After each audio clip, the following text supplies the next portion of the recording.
Hi, Democrats. Today is Thursday, June 16th, and it's time for the Chair's Daily Live.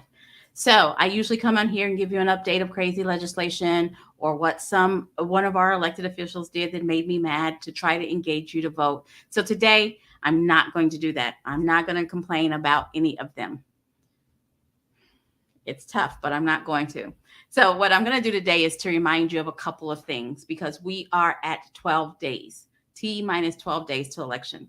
So first, if you haven't gotten your voter's registration card, please go out to Oklahoma State Election Board, click on voter portal, and make sure that your precinct number hasn't changed, your precinct location hasn't changed, and who your district hasn't changed.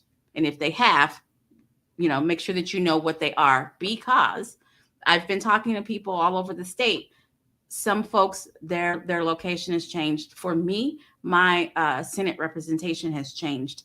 And so there are some changes. So make sure that you know where you're supposed to vote and who you're voting for. So that's the first thing I want to make sure that you're aware of. Secondly, I have my absentee ballot. And so I want to go over how to complete your absentee ballot. So here's your handy dandy little ballot. I'm trying to keep mine blurred because I don't want to fight with people about who I voted for. So color in your little squares, color them all the way in. Once you selected all the people that you're going to vote for, you put it in this first envelope, the one that says ballots. So you put it in this and you seal it. Okay. Then you go and you have it notarized. So this is your secret ballot. It goes inside the affidavit envelope. Right? It goes in here. Fill this all the way out and have your notary stamp it and fill it all the way out. If the election board gets this and this is not complete, your ballot doesn't get counted. If it's completed and there's no notary, your ballot doesn't get counted. So complete all of this legibly and get a notary to notarize it. So where can you get a notary? Tag office. Wherever you bank, they will do it, and they are not allowed to charge you. Call your county party. They're all keeping lists of notaries, and some of them are doing notary dates. So call your county party and ask them if they know someone who's willing to notarize it for you.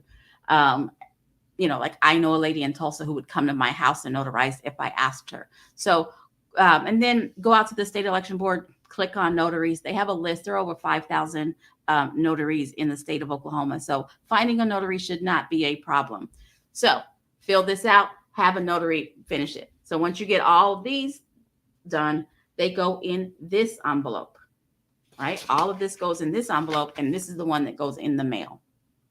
Make sure you put postage, because this is the one that goes in the mail. Make sure that you put postage. Now, if you're like me, I did not plan very well. So I'm going to drop mine off in early in-person voting. So early in-person voting starts a week from today, next Thursday.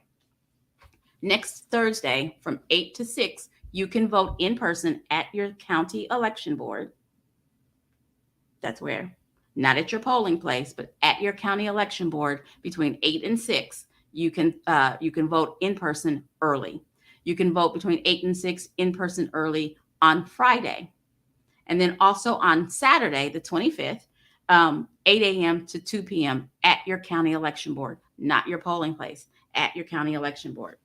But if you're the kind of person who loves the feeling of voting on the day of, that is 12 days from today. That is Tuesday, the 28th, at your polling place. That's listed on your voter's registration card. And they will be open 7 to 7. Thank you, Debbie Hogue Downing. Some libraries have notaries. So you might check your library. So it's 7 to 7. Now, if you have the kind of job where you need to make sure that you have enough time to vote, now is the time to tell your boss what time you plan on voting. And I hope you have a plan, what time you plan on voting, so that they know, so that you have enough time, because they have to give you the time. Don't abuse it. because we don't want somebody coming up with a law saying we don't need to get the time. But they have to give you time to go vote. So now's the time to have the conversation with your boss so that you have time to vote. Please, please, please make a plan to vote. I've been hearing some chatter about people thinking their vote doesn't matter, and I'm going to say it again, like I always said, your vote absolutely matters, even when you don't cast it, because you become rated as a non-voter, and people stop trying to listen to what it is that is important to you, because that's what your vote is. That's your voice saying this is what's important to me. So banks, tag agencies, call your county office, and some libraries. So those are all places that you can find a notary. So absentee ballots, get them in the mail as soon as possible. You can turn them in at early in person, or you can just go early in person and cast your ballot, or you can cast your ballot on the day of, which is Tuesday the 28th. Now, another question that I get all the time is, what happens if I request my absentee ballot, but I want to show up on the day of? Take your ballot to your polling place and hand it to them. It's the easiest way. And if you leave it at home, they will make you sign an affidavit in the same place where you sign, saying, I promise I didn't send in my absentee ballot. That's it. You can request your absentee ballot and still vote in person. It's not that big of a deal. And I do think it's about 2 stamps. It's about 2 stamps. It's more than 1 stamp. It's about 2 stamps. So yikes. I said I wasn't going to fuss today. And so I'm not going to fuss, but I am going to answer Benita Wood's question. So I got my nails done yesterday. Y'all don't care about that, but there's a point. Got my nails done yesterday. I don't watch a lot of local news. I watch it when I want to know kind of what dumb thing our legislators have said, and then I click off. I don't watch a lot of local news. But I was getting my hair done. They had local news on at the salon. Not my hair done, my nails done. The amount of commercials I saw from the other side, it was overwhelming how many commercials. It was disheartening how many commercials. It was crazy town how many commercials. And I said I wasn't going to fuss, but I am going to say, as I was watching it, I felt like Jesus and Trump who were on the ballot, which is crazy talk. It's a lot. And even though I know why I'm not seeing the commercials of the folks that I want to see, it made me sad. And I understand why. The number one call that we get at the office is, why aren't I seeing any Democrat commercials? The Republicans have so many commercials. Why aren't I seeing Democrat commercials? It's super easy. Commercials cost money. That's it. That's the answer. Commercials cost money. Our candidates, and I've been talking about it now for 2 weeks, our candidates are having a hard enough time getting money for walk cards and yard signs, because so many people want to support in their heart our candidates, but that kind of support doesn't buy commercial time. If you want to see the candidates that you support on TV, you need to give them money. That's it.